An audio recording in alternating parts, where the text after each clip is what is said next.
ও আলী, হাতটা বাড়ান, আমি আপনার হাতে হাত রেখে কালিমা পড়ে ইসলাম গ্রহণ করে মুসলমান হয়ে যেতে চাই। হাতটা বাড়ালেন, হযরত আলী তারে পড়িয়ে দিলেন। সকলে বলি লা ইলাহা ইল্লাল্লাহ মুহাম্মাদুর রাসূলুল্লাহ। হযরত আলী বর্মটা তার হাদিয়া দিলেন। পকেটে ছিল 900 দিরহাম, তাও তিনি বের করে দিয়ে দিলেন। কোলাকুলি করলেন, আর তিনি চমৎকার একটি মেসেজ পেলেন। যে দেশে কোরআনের শাসন থাকবে, যে দেশে আলীর মতো খলিফা থাকবে, যেই দেশে আলী। ইন্নাল হামদুলিল্লাহি নাহমাদুহু ওয়া নাস্তাঈনুহু ওয়া নাস্তাগফিরুহ ওয়া না'উযু বিল্লাহি মিন শুরুরি আনফুসিনা ওয়া মিন সাইয়্যাতি আ'মালিনা। من يهد الله فلا مضل له ومن يضلله فلا هادي له ونشهد أن لا إله إلا الله وحده لا شريك له ونشهد أن سيدنا وحبيبنا ومولانا محمدا عبد الله ورسوله الذي أرسله بالحق بشيرا ونذيرا وداعيا إلى الله بإذنه وسراجا وقمرا منيرا. أما بعد فقد قال الله تعالى في كلامه المجيد وبرهانه التوحيد: أعوذ بالله من الشيطان الرجيم. بسم الله الرحمن الرحيم. ألم نشرح لك صدرك ووضعنا عنك وزرك الذي أنقض ظهرك ورفعنا لك ذكرك. صدق الله العظيم وصدق رسوله النبي الحبيب الكريم، ونحن على ذلك من الشاهدين والشاكرين، والحمد لله رب العالمين. إن الله وملائكته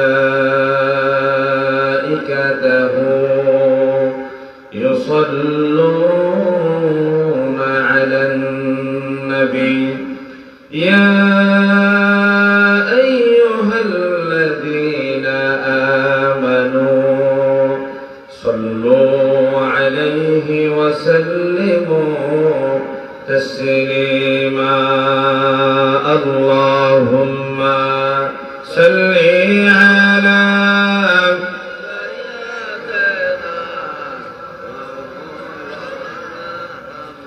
وعلى آل سيدنا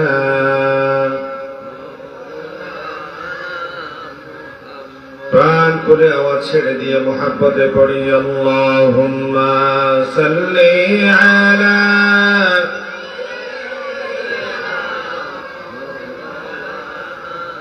وعلى آل سيدنا.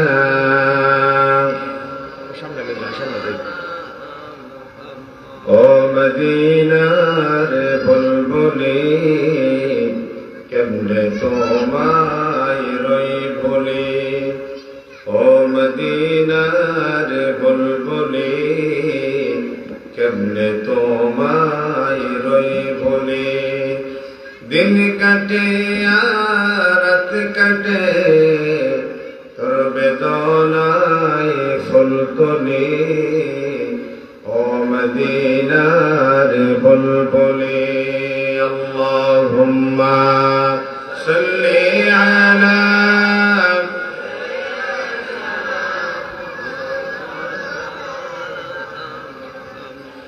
ওয়া আলা আলি سيدنا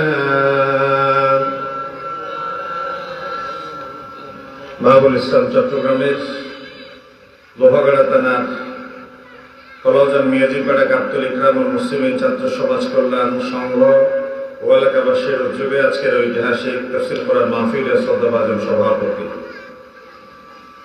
মৌলানা মোহাম্মদ আলী সাহেব সাবেক সিনিয়র শিক্ষক পূর্ব কলাউজান দারুসুন্নাহ আলী মাদ্রাসা, পাশাপাশি আছেন মৌলানা মোহাম্মদ শফিক আহমদ উপদেষ্টা ইকরামুল মুসলিমিন ছাত্র সমাজ কল্যাণ সংঘ, মঞ্চে উপস্থিত আছেন লোহাগাড়ার অত্যন্ত সুপরিচিত মাদ্রাসা আমিরাবাদ খৈয়ারকুল ফাতেমাতুজ জাহরা রাদিয়াল্লাহু তাআলা আনহা প্রাইভেটে, যেটি কামিল পর্যন্ত একসময় ক্লাস ছিল, সেই মাদ্রাসার প্রতিষ্ঠাতার অত্যন্ত প্রিয় ভাজন, সিংহজন ধন্য, দীর্ঘদিন ধরে সেই মাদ্রাসাকে নিজের সন্তানের মতো লালন করে আজকের এই পর্যায়ে নিয়ে এসেছেন এবং চট্টগ্রাম শহরের একটি স্বনামধন্য প্রতিষ্ঠানের সম্মানিত অধ্যক্ষ বিশিষ্ট আলেম দ্বীন জনাব আলহাজ আল্লামা ইব্রাহিম সিদ্দিকী সাহেব হাফিজাহুল্লাহ, মঞ্চে উপস্থিত হযরত উলামায়ে কেরাম, পিতৃতুল্য জাতির সেরতাজ মুরব্বিয়ান আযম, সভ্যতা বিনির্মাণের কারিগর, ইতিহাস পরিবর্তনের অংশীদার সমবয়সী তরুণ যুবক কিশোর ভাইয়েরা, পর্দার আড়াল উম্মাহাতুল মুমিনিনের যুগল তুসুরে আমার সম্মানিত বোনেরা, আসসালামু আলাইকুম ওয়া রাহমাতুল্লাহি ওয়া বারাকাতুহু। মহামহিম রব আল্লাহ সুবহানাহু ওয়া তাআলার শুকর এবং সুজুদ আদায় করছি, যিনি আমাদেরকে আজকে মাহফিলের জন্য বাছাই করেছেন, যিনি আজকে কনকনে শীতকে উপেক্ষা করে কোরআনের এই বাগানকে সজ্জিত করবার জন্য আমাদেরকে ফুল হিসেবে মাহফিলের প্যান্ডেলে নিয়ে এসেছেন। রব্বে কারীম, যিনি আমাদের দিলকে মনকে কোরআনের মাহফিলের জন্য রুজু করে দিলেন, তিনি আমাদের আখির আঞ্জাম কালিমার উপর দিয়ে আমাদের জন্য পরকালীন জান্নাতটা তিনি নিশ্চিত করে দিক। সকলে বলি আমিন।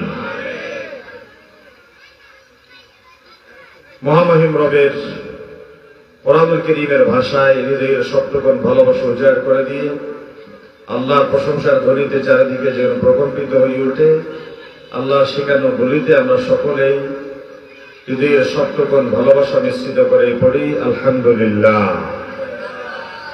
অত্যন্ত গুরুত্বপূর্ণ একটা বিষয় নিয়ে আপনাদের সামনে আলোচনা উপস্থাপন করতে চাই। আমার পরবর্তী আরেকজন বিজ্ঞ প্রাজ্ঞ অভিজ্ঞ মুহাদ্দিস আলোচনা পেশ করবেন। আমার ওস্তাদ আসার আগ পর্যন্ত আমি আপনাদের সামনে আলোচনা উপস্থাপন করতে চাই। আজকে যে বিষয়টা নিয়ে আপনাদের সামনে কথা বলতে চাই, বিষয়টা হচ্ছে আমার দেশ 5 আগস্টের পরে চারিদিকে যেভাবে সংস্কারের কথা, সংস্কারের একটি রব, একটি বিপ্লব, একটি সচেতনতা লক্ষ্য করছি। সেই বিপ্লবে, সেই সচেতনতার অন্যতম স্লোগান হচ্ছে আমরা সংস্কার চাই, পরিবর্তন চাই। আজ থেকে 1500 বছর আগে নবী করিম সাল্লাল্লাহু আলাইহি ওয়াসাল্লাম যে সমাজে তিনি এসেছিলেন, সেই সমাজের মানুষজন কন্যা সন্তানকে জীবন্ত দাফন করত। তারা তাদের ভেতরে রিক্রিয়েশন, বিনোদনের জন্য মদ্যপানকে অত্যন্ত চমৎকার একটি পানীয় হিসেবে গ্রহণ করত। তারা তাদের ভেতরকার সামান্যতম কোনো বিরোধ দেখা দিলে পরে বছরের পর বছর একটা রক্তকয়ী যুদ্ধ জিয়ে রাখত। উইলিয়াম হান্টার যার ব্যাপারে বলেছেন, আমাকে যদি কেউ আরব সোসাইটি সম্পর্কে জিজ্ঞাসা করে আরবের সমাজ ব্যবস্থা কেমন ছিল, আমি তাদেরকে বলি আরব সমাজ যুদ্ধ ছাড়া কিছু চিন্তা করে না। আরব সমাজ নারীদের অধিকার দেওয়া তো দূরের কথা, নারীদেরকে ভোগ্যপণ্য হিসেবে ব্যবহার করে। আরব সমাজ তারাই যারা মদ্যপানকে নিজেদের সংস্কৃতির অন্যতম অবিচ্ছেদ্য অংশ হিসেবে মেনে নিয়েছে, তারাই হচ্ছে আরব সোসাইটির সদস্যরা। নবী করিম সাল্লাল্লাহু আলাইহি ওয়াসাল্লাম যখন পৃথিবীতে আগমন করেন, তখন সেই সোসাইটির সংজ্ঞা এবং ডেফিনেশন ছিল আইয়ামে জাহেলিয়াত, বর্বরতার যুগ, অজ্ঞতার যুগ, কুসংস্কারাচ্ছন্ন যুগ।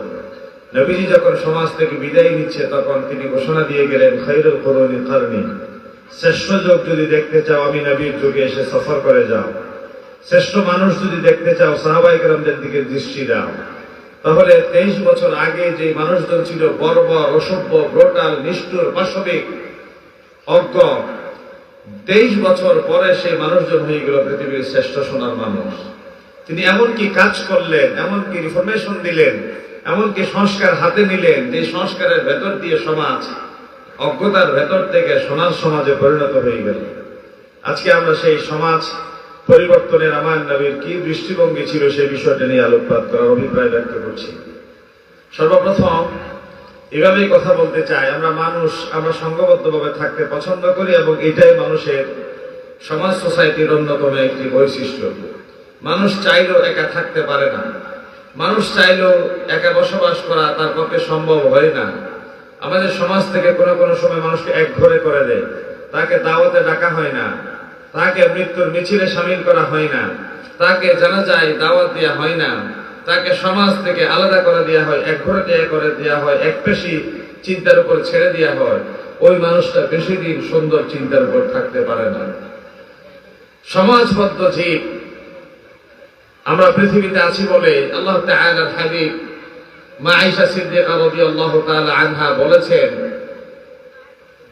তোমার ঘরে ভালো রান্না বান্না হচ্ছে, তোমার প্রতিবেশীর ঘরে যদি অ্যাটলিস্ট খাবার পৌঁছাতে না পারো, একটু ঝোলের পরিমাণ হলেও বর্ধিত করে দাও, যেন করে তাদের ঘরে বিরিয়ানি, মাছ মাংস রান্নার ঘ্রাণ যে পৌঁছে গেছে, এতিম সন্তানরা মাছ মাংস না পেলেও যেন অ্যাটলিস্ট কিছু ঝোল পেয়েও তারা পরিতৃপ্ত হতে পারে। সুবহানাল্লাহ বলেন। প্রতিবেশী কয়জন? বলে যে আরবাঈনা দারান, 40 জন, সামনে 10, পেছনে 10, ডানে 10, বামে 10। বলে যে যার ঘর একটা প্রান্তিক সীমা নাই, তার জন্য 40 তো আর 3 দিকে হয় না। পাহাড়ে কে কোথায় কোত্থেকে এসে তার প্রতিবেশী হবে? বলে যে বাকি দিক থেকে তুমি 40 জন তালাশ করে নাও। নবী করিম সাল্লাল্লাহু আলাইহি ওয়াসাল্লাম বলছেন, ওয়াল্লাহি লা ইউমিন, ওয়াল্লাহি লা ইউমিন, ওয়াল্লাহি লা ইউমিন। আল্লাহর কসম, সে মুমিন নয়, সে মুমিন নয়, সে মুমিন নয়। সাহাবায়ে কেরামরা জিজ্ঞাসা করলেন, ইয়া রাসূলুল্লাহ, আপনি কার ব্যাপারে অভিশাপ দিচ্ছেন? কে মুমিন নয়? বলে যে পরিতৃপ্ত হলো, ভালো করে খেলো, তার প্রতিবেশীর খবর নিল না, সে মুমিন নয়। তাহলে প্রতিবেশীর অধিকারের ব্যাপারে নবীজি এক্সিলেন্ট বক্তব্য দিয়েছেন। নবী করিম সাল্লাল্লাহু আলাইহি ওয়াসাল্লাম এক সাহাবীর প্রশ্নের জবাবে তিনি বলেছেন, আইয়ুল ইসলামি খায়র, ইসলামের শ্রেষ্ঠ উত্তম বিষয়টা কি? তিনি বলেছেন, তুতঈমুত তাআম, মানুষকে খাওয়ানো, ওয়া তুকরিউস সালাম, চেনা অচেনা মানুষকে সালাম দেয়া। আর নবী করিম সাল্লাল্লাহু আলাইহি ওয়াসাল্লাম একটা জায়গায় একটা সময় তিনি খেতে বসেছেন, তিনি লক্ষ্য করলেন এক ছোট্ট শিশু প্লেটে উঠে ডান হাতে বাম হাতে সামনের দিক পেছন দিক থেকে খাবার নাড়াচাড়া করছে। তিনি গোলামকে ডাক দিয়ে বলেন, ইয়া গোলাম সামিল্লাহ, কুল বিয়ামিনিক ওয়া কুল মিম্মা ইয়ালি। হে বৎস, তুমি বিসমিল্লাহ বলে খাও, ডান হাতে খাও এবং তোমার পাশে যে খাবারটা আছে তা তুমি খাওয়া শুরু করো। 6 জনের জন্য খাবারের বাটি দেওয়া হয়েছে। আপনার সামনের গোশতের টুকরোটা ছোট, ওই পাশের গোশতের টুকরোটা বড়, আপনি হাত ঘুরিয়ে ওই ভাইয়ের সামনের গোশতের টুকরোটা নিতে পারেন না। 6 জনের জন্য দিয়ে খাবারটা সমতা বিধান করে প্রপার ডিস্ট্রিবিউশন করে আপনাকে নিতে হবে। এটা হচ্ছে সমাজ সোসাইটির বৈশিষ্ট্য।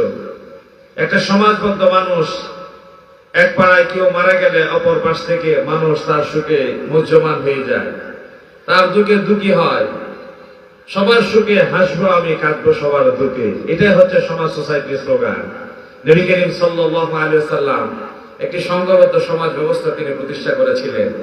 এই জন্যই তিনি ঘোষণা দিয়েছেন, আল মুমিনুনা কাজাসাদিন ওয়াহিদিন, সারা দুনিয়ার সমস্ত মানুষ যেন মুমিনের একটা দেহের ন্যায়। ইনিস্তাকা আইনুহু ইস্তাকা কুল্লুহু, কোন মানুষের চোখে ব্যথা পেলে যেমন সারা শরীর ব্যথায় ব্যথিত হয়ে যায়, আমার ফিলিস্তিনের একজন ভাই আক্রান্ত হলে পরে গাবতলীর কোন ভাই যার অন্তরে সরিষার দ্বারা পরিমাণ ঈমান আছে, ফিলিস্তিনের একজন ভাই আক্রান্তের খবর শুনে তিনি নিরাপদে খেতে ঘুমাতে পারেন না। ঠিক না বলেন? সারা দুনিয়ার সমস্ত মানবতা যেন একটা দেহের ন্যায়, সারা দুনিয়ার সমস্ত মানব যেন একটা বডির ন্যায়। পৃথিবীর অপর প্রান্তে একজন ভাই আক্রান্ত হলে পরে এই প্রান্তের মানুষ শান্তিতে খেতে পারে না, ঘুমাতে পারে না, তার ব্যথায় ব্যথিত হয়ে যায়। সেই স্লোগান, ঐক্যের প্ল্যাটফর্ম আমার নবী আজ থেকে 1000 বছর আগে তৈরি করেছিলেন।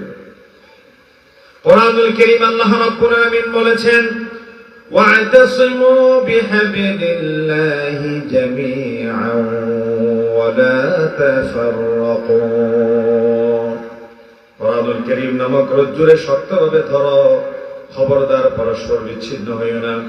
আজকে সারা পৃথিবীতে 220 অধিক মুসলমান, 57 অধিক মুসলিম রাষ্ট্র। আমাদের পারস্পরিক আচরণ মুআমালাত দেখলে যেন বোঝা যায় 200 কোটি মুসলমান 400 কোটি মতবিরোধে বিভক্ত হয়ে আছে। এই জন্য পৃথিবীতে যেখানেই জুলুম সেখানেই মুসলমান, যেখানেই রণজারি সেখানেই মুসলমান, যেখানেই আত্মনাদ সেখানেই মুসলমান। কোরআনুল কারীম আল্লাহ রাব্বুল আলামিন মুসলমানদেরকে শ্রেষ্ঠ জাত বলে ঘোষণা দিলেন, কুনতুম খায়রা উম্মাতিন উখরিজাত লিন-নাস, you are the best nation, you have been sent for mankind, ta'muruna bil ma'ruf, order to the right way, wa tanhauna 'anil munkar, and forbidden from evil deeds।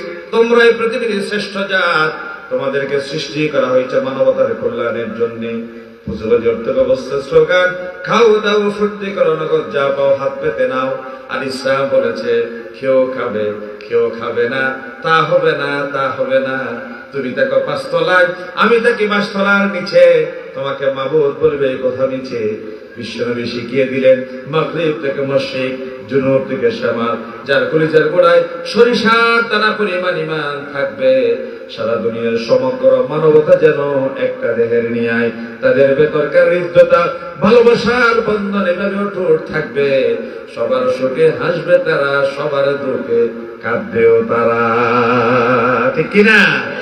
এমনটাই সমাজ সোসাইটি হওয়ার কথা ছিল।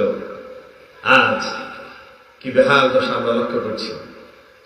নবী করিম সাল্লাল্লাহু আলাইহি ওয়াসাল্লামের খলিফা হযরত উমর ইবনে খাত্তাব রাদিয়াল্লাহু তাআলা, he was the second Khalifa of Islam। তিনি একটা সময় মিশরের একজন গভর্নর ছিলেন, আমর ইবনে আস রাদিয়াল্লাহু তাআলা। তার ছেলে ঘোড়দৌড়ে এক অনারব প্রতিযোগিতায় এগিয়ে গেল। তার ছেলে মেনে নিতে না পেরে তার মাথায় 3টা বেতের বাড়ি দিয়ে দিল। তিনি মামলা দায়ের করলেন হযরত উমরের দরবারে। ওমর একটা সময় সমস্ত প্রতিনিধিদেরকে আহ্বান করতেন মদিনায়। আমর ইবনে আস রাদিয়াল্লাহু তাআলা আনহুকে তিনি আহ্বান করলেন এবং তিনি জিজ্ঞাসা করলেন, তোমরা কখন থেকে মানুষকে দাস ভাবা শুরু করেছ? তোমরা কখন থেকে মানুষকে গোলাম ভাবা শুরু করেছ? বাদশার সন্তান, খলিফার সন্তান, সে রেসে দৌড় প্রতিযোগিতায় ঘোড় দৌড়ে এগিয়ে যেতে পারে নাই। যে এগিয়ে গিয়েছে তার মাথায় বেত্রাঘাত করার মতো সাহস কোত্থেকে পায়? তাকে বলেছে তুমি হাতে বেত নাও। যেই ভাবে, যেই প্রেসারে, যেই পাওয়ারে তোমাকে বেত্রাঘাত করেছে, তুমি বেত নিয়ে তার মাথার উপরে তুমি একইভাবে সজোর আঘাত করো। সুবহানাল্লাহ বলেন। This is the beauty of Islam. এটাই ছিল ইসলামের সৌন্দর্য, এটাই ছিল ইসলামের রীতি। কাজী শুরাই হযরত আলী রাদিয়াল্লাহু তাআলার সময়ে জাস্টিস ছিলেন। হযরত আলী রাদিয়াল্লাহু তাআলা মামলা দায়ের করলেন কাজী শুরাইয়ের দরবারে, আমার বর্মটা ওই ইহুদির হাতে পাওয়া যায়। ইহুদিকে কাজী শুরাই ডাকলেন। তিনি বললেন, এই বর্মটা যে তোমার, প্রমাণ কি? বলে যে আমার হাতে আছে, সেটাই তো আমার প্রমাণ। হযরত আলীকে বললেন, এইটা যে আপনার, এটা প্রমাণ কি? বলে যে আমার ছেলে হাসান এবং আমার আজাদকৃত গোলাম পম্বর পক্ষে সাক্ষী। কাজী শুরাই জবাব দিয়েছে, বাবার পক্ষে ছেলের সাক্ষ্য আদালত গ্রহণ করতে পারে না। বলে যে একজনের সাক্ষীর উপর আদালত রায় দিতে পারে না। সুবহানাল্লাহ কি কালকে বলবেন? একজনের সাক্ষীর উপর আদালত রায় দিতে পারে না, আর বাবার পক্ষে ছেলের সাক্ষী আদালত গ্রহণ করতে পারে না। মামলা খারেজ হয়ে গেল। একটা সময় হযরত আলী রাদিয়াল্লাহু তাআলা তিনি চলে যাবেন, আর ইহুদি পেছন দিক থেকে ডাক দিয়ে বলো, আলী তাআলা কাছে আসেন, এই নেন আপনার বর্ম। হযরত আলী আশ্চর্য হয়ে গেলেন, কিছুক্ষণ আগে আদালতে আমি হেরে গেলাম, বর্মটা তোমার প্রমাণিত হয়ে গেল, তুমি কেমনে বলে বর্মটা আমার? বলে যে আমি দেখতে চেয়েছিলাম আপনি একজন এক্সিস্টিং খলিফা, আপনার নিয়োগকৃত বিচারক, আপনি তার বেতন ভাতা নির্ধারণ করেন। আলীর নিয়োগকৃত একজন খলিফা, একজন বিচারকের দরবার থেকে আমি ইহুদি নিয়ে বিচার পাই কিনা দেখতে চেয়েছিলাম। সাক্ষী সবুতের অভাবে আলী হেরে যাই, মেনে নেয় কিনা দেখতে চেয়েছিলাম। সাক্ষী সবুতের অভাবে আজকে এক্সিস্টিং খলিফা আলী বিচারিক ভাবে হেরে গেল, তিনি রায় মেনে নিলেন। আর আমি বুঝে নিলাম, ধরে নিলাম, আলী যদি খলিফা হয়, আলীর নিয়োগকৃত বিচারক শুরাই যদি জাস্টিস হয়, ওই দেশে কোনোদিন অবিচার জুলুম চলতে পারে না। আল্লাহু আকবার। নিয়োগকৃত শুরাইয়ের মতো জাস্টিস থাকবে, ওই দেশে, ওই জমিনে কোনোদিন ইনজাস্টিস অবিচার হতে পারে না। This is the beauty of Islam. আজকে কোরআন আছে, শাসন নাই, আলীর মতো খলিফা নাই, ওমরের মতো বিচারক নাই, সোনাইয়ের মতো বিচারক নাই। এই জন্য হাজার কোটি টাকা দেশ থেকে বিদেশে পাচার করে নাগরিকত্ব ক্যান্সেল করে তারা বিদেশে আঙ্গুল ফুলে কলা গাছ হয়ে যায়, ঠিক কিনা? যদি আলীর মতো একজন খলিফা থাকতো, কাজী সোনাইয়ের মতো একজন বিচারক থাকতো, যে সমস্ত চোর ডাকাত টেন্ডারবাজ চাঁদাবাজ আমার দেশকে তলবিহীন জুড়িতে পরিণত করে দেশের সম্পদ বিদেশে পাচার করে, তাদের একজনের ঘাট তাদের শরীরের সাথে লেগে থাকতে পারতো না, ঠিক কিনা বলে? কোথায় গেল সেই সৌন্দর্য? আজ ইসলামী হুকুমত আমরা কেন চাই? ইসলামী হুকুমত এই জন্যই চাই, চুরি করলে হাত কেটে দাও, জেনা করলে পাথর মেরে হত্যা করো। কেউ কেউ বলে ইসলাম যদি ক্ষমতার মস্তক অধিষ্ঠিত হয়ে যায়, আমরা চোরদের হাত রক্ষা করতে পারবো না, আমরা আমাদের বেবিচারদের জীবন রক্ষা করতে পারবো না। কোরআনুল কারীম বলছে ওয়ালাকুম ফিল কিসাসি হায়াত, কিসাসের ভেতরে আছে হায়াত। বলে যে আপনি বললেন হাত চুরি করলে হাত কেটে যাবে, বেবিচার করলে সিনে পর্যন্ত কেটে পাথর মেরে হত্যা করা হবে, আর কেমনে হায়াত আছে আপনি একটু বুঝিয়ে বলুন। ইসলাম বলছে কেউ যদি কোনো অন্যায় করে, 10 দিরহামের বেশি যদি চুরি করে, তারে ঘরের ভেতর বেঁধে রেখে গোপনে শাস্তি দেওয়া যাবে না। শাস্তির বিধান হচ্ছে ওয়ালিয়াশহাদা আযাবাহুমা তাইফাতুম মিনাল মুমিনিন, লক্ষ কোন জামায়াতের সামনে তারে নিয়ে গিয়ে কোটি কোটি জনতার সামনে ডান হাত বাম হাত ডান পা বিপরীত দিক থেকে তারা কেটে দেওয়া হবে। যদি কোন চোর 10 দিরহামের যে বেশি চুরি করলো, লাল দিঘির পারে নিয়ে গিয়ে হাজার জনতার সামনে যদি চুরির দিয়ে অভিযুক্ত ব্যক্তির ডান হাতের কবজি পর্যন্ত কেটে দেওয়া হয়, আজ রাত 12টা 1 মিনিটে হাত কর্তনের বিধান কার্যকর করা হলো। 12টা 5 মিনিট থেকে যত চোর ডাকাত টেন্ডারবাজ চাঁদাবাজ দেখবে, সমস্ত চোর ডাকাত টেন্ডারবাজ এই মুহূর্তের পরে চোরবৃত্তি থেকে, ডাকাতি থেকে, চাঁদাবাজি থেকে নিজের হাত গুটিয়ে নিয়ে আমার দেশকে একটি শান্তির রাষ্ট্রে পরিণত করতে বাধ্য হবে, ঠিক কিনা বলে? নিজে ঘরে সুন্দর স্ত্রী রেখে যে পরের ঘরের দরজা ধাক্কাধাক্কি করে, চরিত্রহীন লম্পট যারা বদমাইশ যারা, যদি একজন লম্পটের একজন অপরাধীর বিচার আমিরাবাদ শাহপীর স্কুলের মাঠে ঢাকায় পল্টনে লক্ষ জনতার সামনে একজন বেবিচারীর যদি সিনে পর্যন্ত গিয়ে পাথর মেরে হত্যার বিধান কার্যকর করা হয়, তাহলে যারা লম্পট, যারা বদমাইশ, চরিত্রহীন, অসভ্য, বর্বর যারা, তারা এই দৃশ্য দেখে সিদ্ধান্ত নিবে। আমি যদি পরের ঘরের দরজা ধাক্কাধাক্কি করার সময় আমাকেও যদি ধরে এই আদালতে সুপর্দ করা হয়, তাহলে আগামীকাল লক্ষ জনতার সামনে আমার জীবন এইভাবে নিভিয়ে দেওয়া হতে পারে। তাহলে এক অপরাধীর জীবন প্রদীপ নিভিয়ে দেওয়ার ভেতর দিয়ে লক্ষ অপরাধীর জীবন মুহূর্তের ভিতরে সেফ এবং সুরক্ষিত হয়ে গেল, ঠিক কিনা বলেন? এই জন্য ইসলাম বলছে অপরাধ করলে হাত কেটে দিবে, এক হাত কাটার ভেতর হাজার মানুষের হাত নিরাপদ হয়ে গেল। বেবিচার করলে তারা সিনে পর্যন্ত কেটে পাথর মেরে হত্যা করবে, একজন অপরাধীর জীবন বিনাশের ভেতর লক্ষ অপরাধীর জীবন মুহূর্তের ভিতরে সেফ এবং সিকিউর হয়ে গেল। এই জন্য কোরআনুল কারীম বলছে ওয়ালাকুম ফিল কিসাসি হায়াত, এই কিসাসের ভিতরে আছে হায়াত। আজ 12টা 1 মিনিটে আমার দেশের সংসদে যদি কোরআনের আইন কায়েম হয়ে যায়, তাহলে ফজরের নামাজে 80 বছরের বুড়া থেকে কোলের শিশু পর্যন্ত কেউ কম্বলের নিচে ঘুমিয়ে থাকার সাহস পাবে না। কারণ তাবলীগের কোন আমির যদি ডায়াসে দাঁড়ায় আজকে বলে যারা আগামীকাল ফজরের নামাজে শরীক থাকবে না তাদেরকে 3 দিনের জেল, 5000 টাকা জরিমানা, যারা এতদিন 4 ওয়াক্ত আসতো ফজরে কনকনে শীতের ভেতরে মসজিদে আসে নাই, তারা সিদ্ধান্ত নিবে। তাবলীগের আমির সাহেবের কত বড় স্পর্ধা, তিনি 5000 টাকা জরিমানা, 3 দিনের জেলের হুমকি দিলেন। দেখি আমরা 5 ওয়াক্ত নামাজে মসজিদে যাব না, তার পাওয়ারের শিকড় কত গভীরে। আর আজ রাত 12টা 1 মিনিটে যদি প্রেসিডেন্ট, রাষ্ট্রপতি একটা অর্ডিন্যান্স জারি করে দেন, যারা ফজরের জামাতের মসজিদে শরীক থাকবে না তাদেরকে 3 দিনের জেল, 5000 টাকা জরিমানা, প্রেসিডেন্টের সেই অর্ডিন্যান্সের পরে 80 বছরের বুড়া কোলের শিশু কেউ ফজরে ঘুমিয়ে আর থাকবে না, সকলে বুকে শেষাই মসজিদে চলে যাবে। এই জন্য কোরআন যদি সংসদে থাকে, আপনার একটা সুন্দরী মেয়ে এক গাবতলী থেকে, আপনার স্ত্রী অসুস্থ, ঘরে কোনো পুরুষ নাই, রাত 12টা 1টা 2টা বাজে তাকে আমিরাবাদ হসপিটালে যেতে হচ্ছে, কিন্তু আমার কোনো বোন নিরাপদে একাকী আমিরাবাদ হসপিটালে যাওয়ার সাহস সে করতে পারবে না। আমার ছোট্ট মেয়ে স্কুলে যাওয়ার সময়, কলেজে, বিশ্ববিদ্যালয়ে যাওয়ার সময় সেই প্রিজিং এর শিকার হয়, দর্শনের শিকার হয়, তার মুখে এসিড নিক্ষেপ করা হয়। যদি আজ কোরআনের রাজ কায়েম হয়ে যায়, আপনার পকেট ভর্তি সম্পদ নিয়ে ব্যবসায়ী এক জায়গা থেকে আরেক জায়গায় নিরাপত্তার সাথে সফর করতে পারে না। যদি কোরআনের রাজ কায়েম হয়ে যায়, দস্যুতা রিপ্রিজিং জাদুঘরে গিয়ে থাকবে, আমার সুন্দরী বোন রাত 12টা 1টা 2টা বাজে নিরাপত্তার সাথে সফর করতে পারবে। আমার মালওয়ালা পকেট ভর্তি সম্পদ নিয়ে এক জায়গা থেকে আরেক জায়গায় ব্যবসায়ের উদ্দেশ্যে বের হইতে পারবে। ঠিক বলেন? এই সুরক্ষা, এই নিশ্চয়তা দেওয়ার জন্য ইসলাম সংসদ পর্যন্ত পৌঁছা দরকার আছে না নাই? কোন রিপ্রিজিং, কোন দস্যুতার হাত আমার বোনের দিকে, আমার ব্যবসায়ী পকেটের দিকে টানা সাহস করতে পারবে না। প্রিয় ভাইরা আমার, নবী করিম সাল্লাল্লাহু আলাইহি সাল্লাম সমাজ সংস্কার করেছিলেন প্রথম তাওহীদকে সমাজে প্রতিষ্ঠার মাধ্যমে। কি তাওহীদ?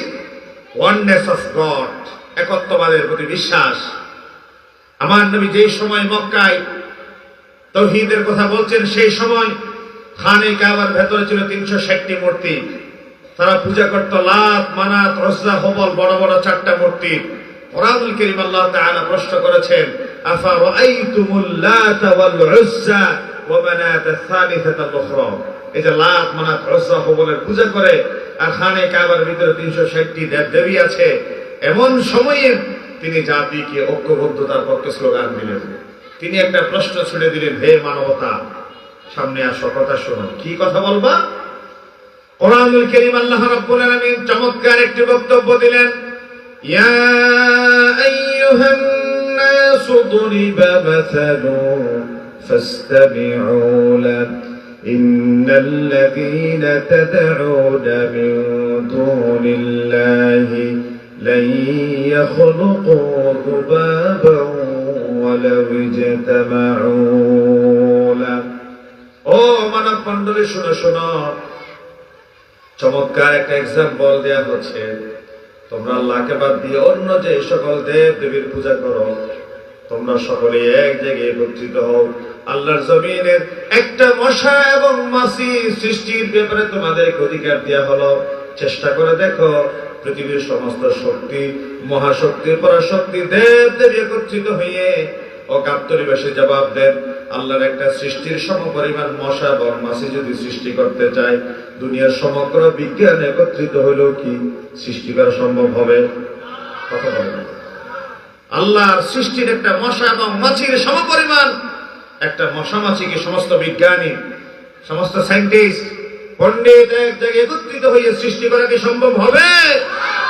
আল্লাহ তাআলা বলছেন,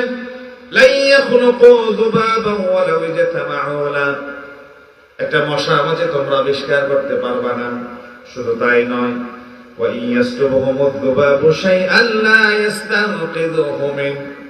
তোমরা যে সকল দেবদেবীর পূজা করো, দেবদেবীর সামনে যে খাবারের প্লেটটা রেখে দিয়ে আসো, সেই খাবারের উপরে যে সমস্ত মশা মাছি বসে, দেবদেবীরা বলো সেই মশা মাছি যেন সে তাড়ায়। বলেন যে দেবদেবীর সামনে যেই খাবারের প্লেটটা রেখে আসা হয়, কিয়ামত পর্যন্ত সময় দিলে দেবদেবী কি সেই মশা মাছি তাড়াতে পারে? কথা কেন হয় বাজ বুঝতে হইলেন? দেবদেবীর সামনে রেখে আসা খাবারের প্লেটের উপর বসা মশা মাছি কি দেবদেবী তাড়াতে পারে? আমার আল্লাহ প্রশ্ন করছেন, এটা আমি প্রশ্ন করছি না। প্রশ্ন কার? আল্লাহ প্রশ্ন। আল্লাহ জানতে চাচ্ছেন। প্রথম বলেছে, মশা মাছি যদি সৃষ্টি করতে বলা হয়, কেউ কি সৃষ্টি করতে পারবে? খাবারের প্লেটের উপর যে মশা মাছি বসে, তাড়াতে বললে তারা কি তাড়াতে সক্ষমতা রাখে? না। আল্লাহ তাআলা তাদেরকে প্রশ্ন করেছেন, মশা মাছি যদি সৃষ্টিও করতে না পারো, তাড়াতেও যদি না পারো, দুনিয়াতে স্বভাবগতভাবে যে যাকে তৈরি করে, তৈরিকৃত বস্তুই যে প্রস্তুতকারক তার গোলামি করে। অর্থাৎ খড় কুড়া মাটি দিয়ে পানি দিয়ে আমি যে মূর্তি তৈরি করলাম, প্রয়োজন ছিল সেই মূর্তি আমার পূজা করবে, কারণ আমি তার স্রষ্টা। কিন্তু ভাগ্যের দিন পরিহাস, আমি তার আবার পূজা করি, 3 দিন পর তারা আবার খালে বিলে দিলে ফেলে দিয়ে আসে। ঠিক না? ফেলে দিয়ে আসি। আল্লাহ তাআলার হাবিব তাদেরকে সেই তাওহীদের স্লোগান দিলেন, তাওহীদের পক্ষে আওয়াজ তুললেন। আমার আল্লাহ লা শারীক, এক আল্লাহ, যিনি 7 আসমানের উপরে, আরশ, সিদরাতুল মুনতাহা, আরশ, কুরসি।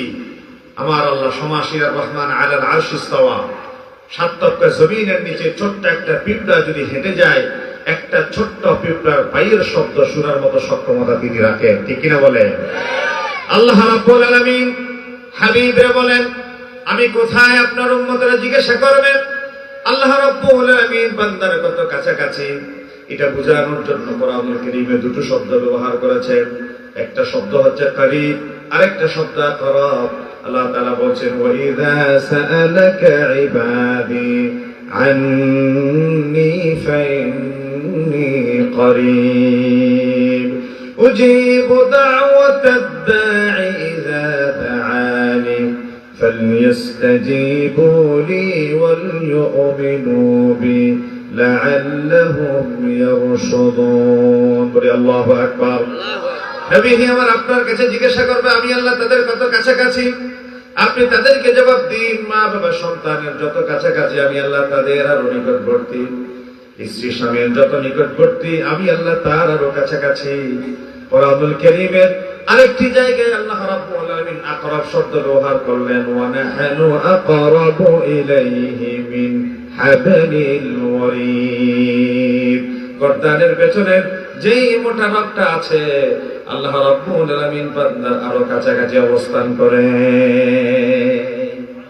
বান্দা যদি রবের কাছাকাছি যেতে চায় তাহলে সে তাওহীদ মেনে একত্ববাদের প্রতি মস্তক ঝুঁকিয়ে সে যেন নামাজের সিজদায় মস্তকটা ঝুঁকিয়ে দেয়। ونحن أقرب إليه من حبل الوريد أقرب ما يكون العبد من ربه وهو ساجد। রাসূলুল্লাহর কাছে জিজ্ঞাসা করা হলো, ইয়া রাসূলুল্লাহ, বান্দা কখন আল্লাহর নিকটবর্তী হয়ে যায়? রাসূলুল্লাহ বলছেন, বান্দা যখন সাজদায় যায় আল্লাহ ফেরেশতাদের দেখিয়ে গর্ব করে, দেখ তারা আমাকে দেখে নাই, জান্নাতের নিয়ামত সম্পর্কে জানে না, জাহান্নামের ভয় সম্পর্কে বুঝে না, তারপরে আমি আল্লাহর নির্দেশ মানতে গিয়ে তারা সিজদায় লুটিয়ে পড়েছে।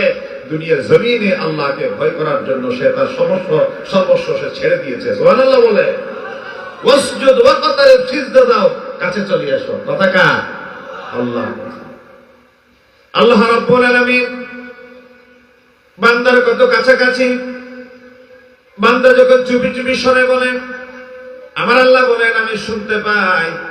বান্দা যখন লাউডলি বলে তখনও আমি আল্লাহ শুনতে পাই। হযরত ইব্রাহিম আলাইহিস সালাম রাস্তা দিয়ে হেঁটে চলছেন, হঠাৎ তার গ্রামীণ সঙ্গীরা তারা ডাক দিয়ে বলল, ও ইব্রাহিম চলো মেলায় যাই। ইব্রাহিম আলাইহিস সালাম আকাশের দিকে মস্তক উত্তোলন করলেন। তিনি বললেন, ফানাযরা নাসরাতান ফিন নুজুম ফাকালা ইন্নী সাকিম, আমি অসুস্থ, মেলায় যেতে পারবো না। তারা সকলে মেলায় চলে গেল। ইব্রাহিম আলাইহিস সালাম যেই জায়গায় মূর্তিগুলো রাখা ছিল সেই মূর্তিখানায় চলে গেলেন। বড় বড় মূর্তির গলায় কোদাল ঝুলিয়ে দিয়ে ছোট ছোট মূর্তিগুলোর ভেঙে খান খান করে দিলেন। তারা মেলা থেকে ফিরে আসলো। একজন আরেকজনের দিকে চোখ ছানা বড়া করে দেখে, বলে এই কাজ কে করেছে?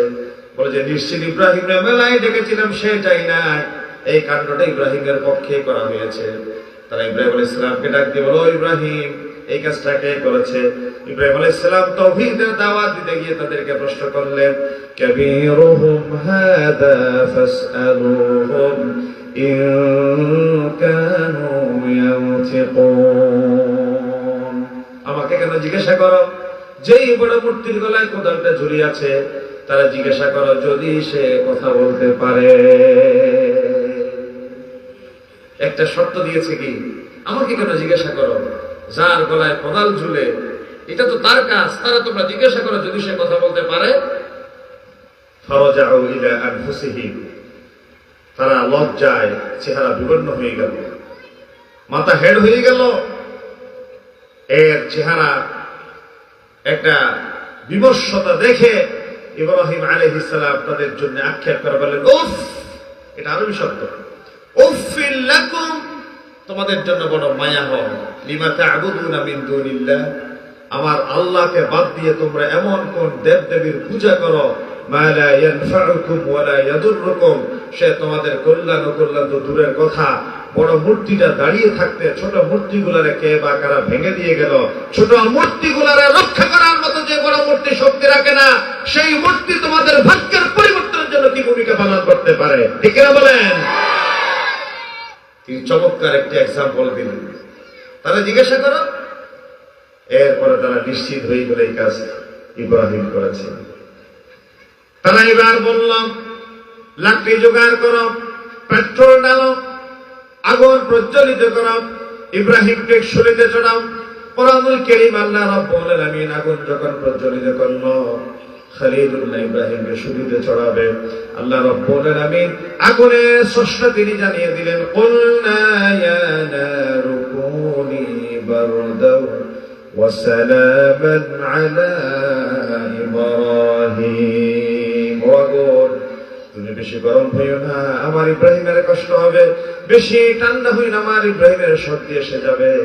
আত-তা'দিল ওয়াল ইয়াবিস, বেশি গরম নয় ঠান্ডাও নয়, মুকাইফের মতো হয়ে যাও, নাতিশীতোষ্ণ হয়ে যাও, যেন আমার ইব্রাহিমের জন্য আরামদায়ক হয়ে যায়। আল্লাহু আকবার। তাওহীদের কথা আল্লাহ কি চমৎকার ভাবে শোনালেন। আমার নবী সর্বপ্রথম খানায়ে কাবার ভেতরে যে 360টি মূর্তি ছিল, মূর্তির মাথাগুলো ভেঙে না দিয়ে তিনি তাদেরকে বুঝালেন, তাওহীদের পক্ষে আসো, ওয়াহদানিয়তের পক্ষে আসো। তিনি তাদেরকে এক জায়গায় একত্রিত করলেন এবং বুঝালেন, ইথিওপিয়া থেকে আসা হাবশে গোলাম বেলাল ইসলাম গ্রহণ করার পরে সে কি শ্বেতাঙ্গ না খ্রিস্টাঙ্গ সেটা আমার কাছে বিবেচ্য বিষয় নয়, সে কি ধনী না দরিদ্র সেটা আমার কাছে কনসিডারেবল নয়। আমার কাছে বিবেচ্য বিষয় ইথিওপিয়া থেকে এসে হাবশে গোলাম যে কালিমা পড়ে ইসলাম গ্রহণ করে মুসলমান হয়ে গিয়েছে, আমি নবীর মসজিদের সর্বপ্রথম মসজিদ হওয়ার মতো গর্বিত জায়গাটা সেই বেলালে গ্রহণ করবে। সুবহানাল্লাহ বলে। মসজিদে নববীর মসজিদের সেই মর্যাদাপূর্ণ জায়গাটা অধিষ্ঠিত হলেন হযরত বেলাল রাদিয়াল্লাহু তাআলা। তিনি এই কথা বলে ছেড়ে দেননি যে ইথিওপিয়া থেকে এসেছে হাবশে গোলাম, সে কেমনে মসজিদে নববীর প্রথম মসজিদ নয়। ইসলাম বলেছে, আলা ইন্না রাব্বাকুম ওয়াহিদ, তোমাদের সকলের রব একজন। লা ফাদলা লিআরবি আলা আজামি ইল্লা বিত্তাকওয়া, তোমাদের আরবের উপর আজমের, আজমের উপর আরবের কোন পার্থক্য নাই। তার মর্যাদা আল্লাহর কাছে সবচেয়ে বেশি, যার ব্যাপারে আল্লাহর ভয় বেশি। সুবহানাল্লাহ বলেন। الناس سواسية كأسنان المشط الواحد لا فضل لعربي على عجمي إلا بالتقوى। চিরুনির দাঁতগুলা যেমন সমান, সারা দুনিয়ার সমস্ত মানুষের মর্যাদা সমান, তবে সেই আল্লাহর কাছে সবচেয়ে সম্মানিত মর্যাদাবান যার ব্যাপারে আল্লাহর ভয় বেশি কাজ করে। আল্লাহর ভয় কাকে বলে? ব্যবসায়ী ওজনে কম দিবে না, খাদ্যে ভেজাল দিবে না, ফরমালিন মিশ্রিত করবে না, প্রতিবেশীর সীমানা ঠেলাঠেলি করবে না, ছেলের বিয়েতে যৌতুক নিবে না, মেয়েকে ভালো ছেলে পাওয়ার নেশায় 30 বছর 40 বছর পর্যন্ত বসিয়ে রাখবে না। তার সামনে ছেলে এসেছে, তার পাত্রস্থ করার জন্য যদি সে মনে করে উপযুক্ত, তারে পাত্রস্থ করে দিয়ে দেবে। কারণ নবী করিম সাল্লাল্লাহু আলাইহি ওয়াসাল্লাম বলেছেন, মান উলিদা লাহু ওয়ালাদুন ফালিয়ুহসিন ইসমা, যার সন্তান সন্ততি ভূমিষ্ঠ হলো তার নৈতিক দায়িত্ব হয়ে গেল একটি অর্থবোধক নাম নির্ধারণ করা। ফাইন বালাগা, যদি সে প্রাপ্তবয়স্ক হয়, ওয়ালাম ইউজাউযিহু, তার বিয়ের পিড়িতে বসাই নাই, ফাআসাবা ইসমান, সে কোন পাপে যদি জড়িয়ে যায়, ছেলে মেয়েরা মা বাবার অবহেলায় যে পাপে জড়িয়েছে তার পাপের এক একটি অংশ মা বাবার আমলনামায় ফ্লেক্সিবল হয়ে যুক্ত হয়ে যাবে। নাউজুবিল্লাহ বলেন। এজন্য ইসলাম বলেছে আপনি অবহেলা করতে পারবেন না, অলসতা করতে পারবেন না। রিজিকের ফয়সালা রাজ্জাকের হাতে, রিজক মাকসুম, রিজিকের ফয়সালা পৃথিবীর কোন সৃষ্টির হাতে নাই। এই জন্য আল্লাহ রাব্বুল আলামিন বলেন, ওয়ামা মিন দাব্বাতিন ফিল আরদি ইল্লা আলাল্লাহি রিজকুহা ওয়া ইয়ালামু মুস্তাকাররাহা ওয়া মুস্তাওদাআহা কুল্লু ফি কিতাবিম মুবিন। মা ইয়াদুব্বু আলাল আরদ মা ইয়ামশি আলাল আরদ, জমিনে বিচরণশীল যত প্রাণী আছে সব প্রাণীর রিজিকের ফয়সালা হয় কার হাতে? আওয়াজ দিয়ে বলেন, রিজিকের ফয়সালা কার হাতে? আল্লাহর হাতে হয়। একটা তিমি মাছ প্রতি বেলায় সে 5 টন খাবার খায়। পৃথিবীর মানুষ যদি এই তিমি মাছের খাবার যোগান দেওয়ার প্রয়োজন হতো, তাহলে তিমি মাছ না খেয়ে মারা যেত। একটা হাতি, যে শটাম দেহি বিশাল দেহি হাতি, যে পরিমাণ খাবারের প্রয়োজন মানুষকে যদি তার খাবারের যোগান দিয়ে লাগতো, এই হাজার হাজার হাতি না খেয়ে পাহাড়ে মারা যেত। কিন্তু এই হাতি, এই তিমি মাছের রিজিকের ফয়সালা করেন কে? আল্লাহ। তাহলে আপনি কে? আপনার ছেলে মেয়ে সন্তানের রিজিকের ব্যাপারে ভয় করছেন। আপনি আপনার ঘরের ছেলে মেয়ে হচ্ছেন 6 নাম্বার, 7 নাম্বার, 8 নাম্বার, 10 নাম্বার। আপনি ছেলে মেয়ে নিচ্ছেন 1 জন 2 জন, ভয় করছেন রিজিককে। আপনার বাবা যদি 1 2 3 জন ছেলে মেয়ে নিয়ে স্টপ করে দিতে সন্তান নিয়ে, আপনি 6 নাম্বার সন্তান তো পৃথিবীতে আসতে পারতেন না। আপনি যে ছেলে মেয়েকে বন্ধ করে রেখে মেয়ের পেটের ভেতরে ভ্রূণ হত্যার অপরাধী হচ্ছেন, এই সন্তান যদি পৃথিবীতে আসতো, হতে পারত সে খাজা মঈনুদ্দিন চিশতির মতো আল্লাহর ওলি, বড় পীর আব্দুল কাদের জিলানীর মতো জগৎ বিখ্যাত একজন আল্লাহর ওলি। আপনি মায়ের পেটের ভিতরে ভ্রূণ হত্যা করার হত্যার অপরাধে অপরাধী হলেন, পাশাপাশি জমিন একজন আল্লাহর ওলি আসার দরজা বন্ধ করে দিলেন। কোরআনুল কারীম আল্লাহ তাআলা বলেছেন, ওয়ালা তাকতুলু আওলাদাকুম খাশিয়াতা ইমলাক, রিজিকের ভয়ে তোমরা সন্তান হত্যা করতে পারো না। রিজিকের ফয়সালা কার হাতে? একটা আওয়াজ দিয়ে বলেন না, রিজিকের ফয়সালা কার হাতে? আল্লাহর হাতে। কেউ রিজিক ফয়সালা করতে পারে না। আপনি কি ভাবছেন মায়ের পেটের ভেতরে একটি সন্তান পিতার পৃষ্ঠদেশ থেকে সবেগে নির্গত 1 ফোঁটা নাপাক পানি, শুক্রাণু এবং ডিম্বাণু এক জায়গায় একত্রিত হয়ে জাইগোট হয়ে যায়। প্রথম 40 দিন যেভাবে এসেছে সেভাবে থাকে, দ্বিতীয় 40 দিন আলাক রক্তের পিণ্ডলি হয়, তৃতীয় 40 দিন মুদগা হয় গোশতের টুকরা, চতুর্থ 40 দিন ফাকাসাউনাল ইসামা লাহমা, ছোট ছোট চিকন চিকন হাড় দেওয়ার মাধ্যমে পূর্ণ একটা স্ট্রাকচার অবয়ব মায়ের পেটের ভিতরে তৈরি করেন কে? আল্লাহ। এই যে মায়ের মাসিক বন্ধ করে দিয়ে সন্তানের নাভির সাথে মায়ের নাভির একটা সংযোগ স্থাপন করে দেন আমার আল্লাহ। সন্তান পৃথিবীতে ভূমিষ্ঠ হওয়ার পরে এই পবিত্র জবান দিয়ে আল্লাহর পবিত্র নামের জিকির করবে। এই জন্য মায়ের পচা বাসি রক্ত না খাওয়ায় মায়ের পেটের ভিতরে তার জবানকে তিনি হেফাজত করলেন। আরে বনি আদম সৃষ্টির পরে জমিনে যখন সে প্রাপ্তবয়স্ক হয়ে মিথ্যা সাক্ষী দেয়, মিথ্যার পক্ষে নেয়, আল্লাহ রাব্বুল আলামিনের ফেরেশতারা লজ্জায় তার কাছ থেকে আলাদা হয়ে যায়। মায়ের পেটের ভিতরে তোর জবানকে আমি আল্লাহ হেফাজত করেছিলাম। তুই পৃথিবীর আলো বাতাসে আসার পরে নিজের জবানের সাথে বেওয়াফাই করলি। মায়ের পেটের ভেতরে সন্তানের কি পরিমাণ নিউট্রিশন দরকার, কি পরিমাণ উষ্ণতা দরকার, কি পরিমাণ আর্দ্রতা দরকার, কি পরিমাণ গরমের তীব্রতা দরকার, সব কিছু আল্লাহ রাব্বুল আলামিন রিজার্ভ করে রেখেছেন। সন্তান যখন মায়ের পেটে এসে যায়, আল্লাহ রাব্বুল আলামিন মায়ের বুকের দুধ রিজার্ভ করে রেখে দেন। সন্তান পৃথিবীর আলো বাতাসে যখন চলে আসে, আল্লাহ তাআলা সন্তানের খাবার আগে থেকে যে মজুদ করে রাখলেন, সন্তান যখন বুকের দুধ টান দেয়, একটা নয় দুইটা নয়, আল্লাহ রাব্বুল আলামিন মায়ের দুধের কোঠার ভিতরে 32টা ছিদ্র দিলেন। মেডিকেল সায়েন্স পরীক্ষা করে দেখেছেন, কোন একটা বোতল একটা ছিদ্র দিয়ে যদি সাপ দিয়ে পানি বের করেন, অনেকগুলা পানি একসাথে বের হয়ে সন্তানের কচিকণ্ঠটা আটকে যেতে পারে। এই জন্য আল্লাহ রাব্বুল আলামিন মায়ের দুধের কোঠার ভেতরে একটা দুইটা ছিদ্র না দিয়ে 32টা ছিদ্র দিলেন, যেন করে 1-2 ফোঁটা দুধ 32টা ছিদ্র দিয়ে যদি একটু একটু করে বের হয়, সন্তানের জন্য আরামদায়ক হবে, সন্তান বাঁচার জন্য অতিশয় সহজ হয়ে যাবে। আল্লাহু আকবার! কি আজীব কারিগর আমার আল্লাহ। কোরআনুল কারীম আল্লাহ রাব্বুল আলামিন চমৎকার করে বললেন, ওয়াল্লাহু আখরাজাকুম মিন বুতুনি উম্মাহাতিকুম لا تعلمون شيئا وجعل لكم السمع والأبصار والأفئدة لعلكم تشكرون। আমার আল্লাহ তো তিনি যিনি মায়ের পেট থেকে সন্তান কিভাবে বের করে নিয়ে আসেন, যখন সে টেটে কান্না করা ছাড়া কোনো ভাষা মুখে ছিল না।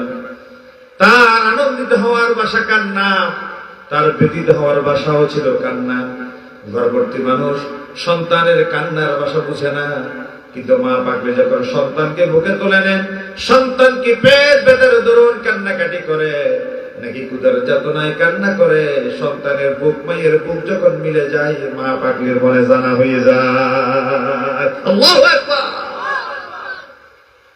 পৃথিবীর মানুষ আল্লাহকে কেমনে স্বীকার করে, আল্লাহকে কেমনে ভুলে থাকে। মায়ের পেটে থাকতে সন্তানের কি পরিমাণ নিউট্রিশন, উষ্ণতা, আর্দ্রতা দরকার আল্লাহ ব্যবস্থা করে দিলেন।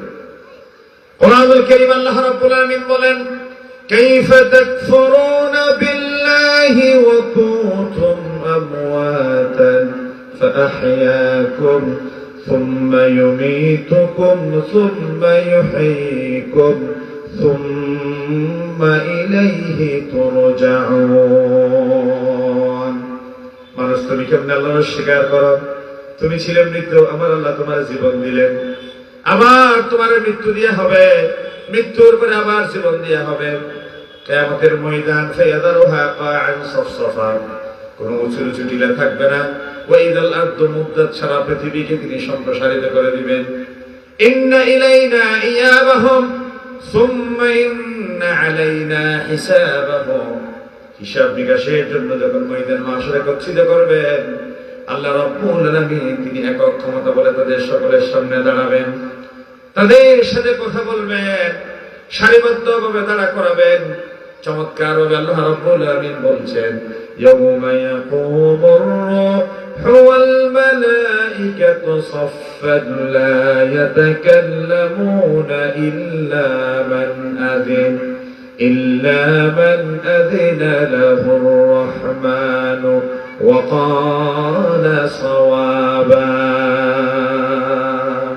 সেদিন রহমানের সামনে তিনি সকলকে সারিবদ্ধভাবে দাঁড়া করাবেন কথা বলার কোন শক্তি সাহস কারো মধ্যে থাকবে না মা মিনকুম মির রাজুলিন ইল্লা সাইকাল্লিমুহু রাব্বুহু বাইনাহু ওয়া বাইনাহু তারজুমান আল্লাহর সামনে কথা বলার মতো সেদিন কারো সাহস হবে না মাঝখানে একজন লিঙ্গুয়াল আল্লাহ তাআলার পক্ষ থেকে নবী এবং রাসূলদেরকে রাখবেন নবী এবং রাসূলরা উম্মতের পক্ষ থেকে রবের সাথে কথা বলবেন প্রিয় ভাইরা আমার আল্লাহ রাব্বুল আলামিন মায়ের পেটের ভিতরে সন্তানকে কি চমৎকার করে সুনিপুণভাবে যত্ন করলেন হেফাজত করলেন আর আল্লাহ তাআলা জমিনের সৃষ্টির পরে বোধহয় তিনি রিজিক দিতে পারবে না এই ভয়ে আপনাকে যিনি মায়ের পেটে হেফাজত করলেন আপনি আরেকজনের জীবনের রিজিকের ভয়ে তারা হত্যা করছেন কত বড় স্পর্ধা আপনার ভেতরে আল্লাহ চাইলে আপনাকে ছোটবেলায় তিনি হত্যা করতে পারতেন আপনার মা বাবার অন্তরে আপনার প্রতি কি দয়া তিনি ঢেলে দিয়েছেন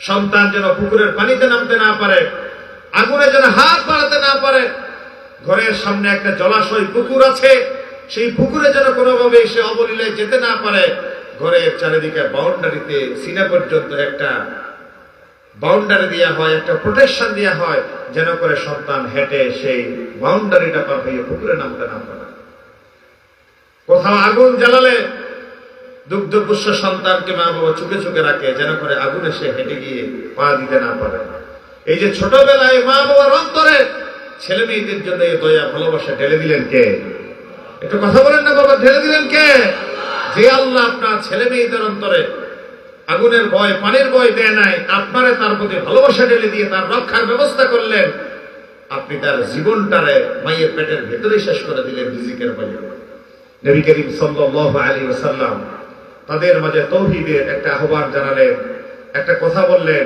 তোমাদের যাদের আল্লাহর প্রতি বিশ্বাস আছে তোমাদের যাদের রাসূলের রিসালাতের প্রতি ঈমান আছে এই জমিনে তোমাদের জন্য জীবন মৃত্যুর পর ওই পারে আল্লাহর জান্নাত সুবহানাল্লাহ বলেন নবী করিম সাল্লাল্লাহু আলাইহি ওয়াসাল্লাম বলেছেন মান শাহিদা আল্লা ইলাহা ইল্লাল্লাহ ওয়াহদাহু লা শারীকা লাহু ওয়া আন্না মুহাম্মাদান আবদুহু ওয়া রাসূলুহু ওয়া আন্না ঈসা আবদুল্লাহি ওয়া রাসূলুহু وكلمته ألقاها إلى مريم وروح منه وأن الجنة حق والنار حق أدخله الله الجنة على ما كان من العمل যে ব্যক্তি স্বীকৃতি দিল আল্লাহ ছাড়া কোনো ইলাহ নাই কোনো মাবুদ নাই কোনো উপাস্য নাই মুহাম্মদ সাল্লাল্লাহু আলাইহি ওয়াসাল্লাম আল্লাহর রাসূল ও ঈসা আলাইহিস সালাম আল্লাহর বান্দা মায়ের পেটের ভেতরে পিতা ছাড়া আল্লাহর রূহকে ফুঁকে দেওয়ার মাধ্যমে তারা পৃথিবীতে পাঠালেন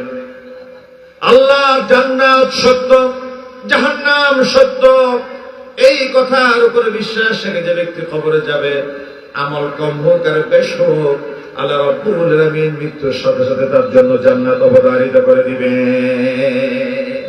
সুবহানাল্লাহ বলেন না বাবা প্রিয় ভাইরা আমার আল্লাহর জান্নাত অবধারিত তার জন্য যে ব্যক্তি ইমাম মাতা লাম ইউশরিক বিল্লাহি দাখালাল জান্নাহ যে ব্যক্তি মারা গেল তার আমল নামায় শিরকের কোনো গন্ধ পাওয়া গেল না সে ব্যক্তি আল্লাহর জান্নাতি হয়ে গেল সুবহানাল্লাহ বলেন মাম্মাতা ইউশরিক বিল্লাহ দাখালান নার। যে ব্যক্তি মারা গেল তার আমল নামায় শিরিক মিশ্রিত আমল পাওয়া গেল, সে মৃত্যুর পরবর্তী জাহান্নামী হয়ে গেল। আল্লাহ তাআলা বান্দাকে কি চমৎকার এক্সাম্পল দিচ্ছে দেখেন। আপনারা কি বিরক্ত হচ্ছেন? মাসালুল লাযীনা ইত্তাখাযু মিন দুনিল্লাহি আউলিয়া কামাসালিল আনকাবুত ইত্তাখাযাত বাইতা ওয়া ইন্না আওহানাল বুয়ুতি লাবাইতুল আনকাবুত লাউ কানু ইয়ালামুন। পৃথিবীতে সবচেয়ে দুর্বলতম একটা নেটের নাম হচ্ছে মাকড়সার জাল। যত বড় এই মাকড়সার জাল থাকুক না কেন, কোন মানুষ যদি তার হাতের একটা আঙ্গুল ডান দিক থেকে বাম দিকে ঘুরায়, বাম দিক থেকে ডান দিকে ঘুরায়, এই প্যান্ডেলের সমপরিমাণ একটা মাকড়সার জাল যদি হয়, সেটা কি অস্তিত্ব থাকবে? কথা বলুন। মাকড়সার একটা জাল যদি আপনি একটা লাঠি দিয়ে ডান থেকে বামে, বাম থেকে ডানে যদি ঘুরান, এই মাকড়সার জাল কি বরাবর আগের মতো থাকবে? এটাকে ভেঙে যাবে না? আল্লাহ তাআলা বলছেন বনি আদমকে কি টুমকু এই বিষয়, মাসালুল লাযীনা ইত্তাখাযু মিন দুনিল্লাহ, আল্লাহ তাআলাকে বাদ দিয়ে তোমরা যারা তন্ত্র মন্ত্র ইজবের প্রতি মস্তকটা ঝুঁকাও, তোমরা যারা দেবদেবীর পূজা করো, তোমরা যেন মাকড়সার একটা জালের নিয়ে কোনো দুর্বল বস্তুর প্রতি বিশ্বাস করো। মাকড়সার জাল যেমন দুর্বল, আল্লাহকে বাদ দিয়ে তোমরা যার উপরে বিশ্বাস রাখো, আল্লাহকে বাদ দিয়ে যার প্রতি আস্থা রাখো, আল্লাহকে বাদ দিয়ে অন্য যত শক্তির প্রতি মস্তক ঝুঁকাও, সময়ের আবর্তনে দেশ ছেড়ে তারা পালিয়ে যাবে। নেতা কর্মীর খোঁজ নিয়ে সুযোগ তাদের হবে না। ঠিক না বলে? হযরত ওমর তিনি মদিনায় হিজরত করবেন, সমস্ত সাহাবায়ে কেরামরা চলে যাচ্ছে। হযরত ওমর বলছে আমি রাতে যাব না, দিনে যাব, এবং যারা শেষে থাকবে তাদেরকে সাথে নিয়ে যাব। নেতা কাকে বলে? দেখেন নেতা কাকে বলে? একজন দুর্বল কোন কর্মী এখানে থাকা পর্যন্ত আমি একা যাব না। বীর শার্দুলের মতো তিনি সকলকে সাথে নিয়ে সভা সেজে গেলেন। তিনি যেদিন ইসলাম গ্রহণ করলেন, দারুল আরকামে রাসূলুল্লাহ ছিলেন, রাসূলুল্লাহ আমির হামজাও পাশে বসা ছিলেন। হযরত ওমর আসছে দেখেন সাহাবায়ে কেরামদের ভিতরে ছোট ছোট গুঞ্জন শুরু হয়ে গেল, ইয়া রাসূলুল্লাহ, ওই যে ওমর আসছে, বোধহয় আজকে আর রক্ষা নাই। আমির হামজার সামনে দাঁড়িয়ে গেলাম। তিনি বলছেন কোন দুর্বিসন্ধি নিয়ে যদি আজকে ওমর সামনে আসে, আমি আমির হামজার তরবারি দিয়ে ওমরের মস্তক দ্বিখণ্ডিত করে দিব। আর যদি সুন্দর চিন্তা নিয়ে আসে, ওমরকে এমব্রেস করা হবে, আলিঙ্গন করে দ্বীনের উপর বরণ করে নেওয়া হবে। আজ ওমর আসলেন, রাসূলুল্লাহর হাতে হাত রেখে কালিমা পড়ে ইসলাম গ্রহণ করে মুসলমান হয়ে গেলেন। নবী করিম সাল্লাল্লাহু আলাইহি সাল্লামের কাছে পারমিশন চাইলেন, ইয়া রাসূলুল্লাহ, আজকে ওমর ইসলাম গ্রহণ করেছে, এটা গোপন রাখা যাবে না, এটা সব জায়গায় ছড়িয়ে দিতে হবে। রাসূলুল্লাহ বললেন, ওমর তুমি কেমনে ছড়িয়ে দিবা? বলে যে আমি একটা মিছিল করতে চাই। কি করতে চাই? মিছিল করতে চাই। রাসূলুল্লাহ পারমিশন দেন না। ওমরের কোনো মিছিল করার সময় আসে নাই, কেবলমাত্র মুসলমানের সংখ্যা 26 জন। কেমনে তুমি ইসলাম গ্রহণ করার সাথে সাথে মিছিল করবা? তিনি নাসুর বান্দা বলে যে আমি অবশ্যই মিছিল করতে চাই। কেমনে করবা? বলে যে আমরা এই জায়গায় এসে 11 জন অথবা 12 জন, দুইটা কাতার হবে। এক কাতারের সামনে থাকবে আমির হামজা, আর এক কাতারের সামনে থাকবে ওমর ইবনুল খাত্তাব। মিছিল নিয়ে সামনের দিকে রওনা হয়ে গেলেন। নারিয়ে তাকবীর, আল্লাহু আকবার স্লোগান দিতে দিতে দারুল আরকাম থেকে মসজিদে হারামের সেহেন পর্যন্ত তিনি যাত্রা করলেন। মাঝপথে এই লাত মানাত উজ্জা হুবলের পূজা যেই জমিনে চলেন, সেই জমিনে লা শরীক এক আল্লাহর পক্ষে কারা স্লোগান দেখা টেনে টেনে কেউ দেখেছে। এক কাতারের সামনে যখন ওমরকে দেখে, আর এক কাতারের সামনে যখন আমির হামজারে দেখে, যতটা সাহস নিয়ে সামনের দিকে এগোতে চেয়েছিল, ততটা বিদ্যুৎ সন্তুষ্ট হয়ে লেজ ঘুরিয়ে তারা পেছন দিক থেকে পালিয়ে গিয়েছে। সামনে যাওয়ার সাহস করতে পারে না। হযরত ওমর খানিক আবার সেখানে আসলেন।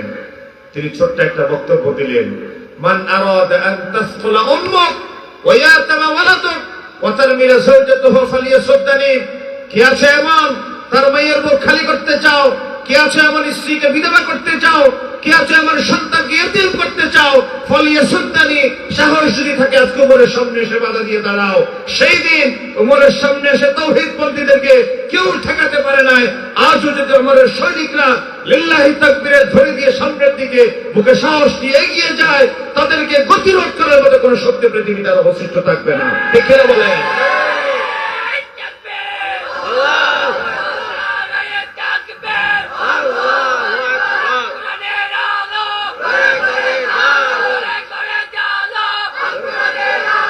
مثل الذين اتخذوا من دون الله أولياء كمثل العنكبوت اتخذت بيتا وإن أوهن البيوت لبيت العنكبوت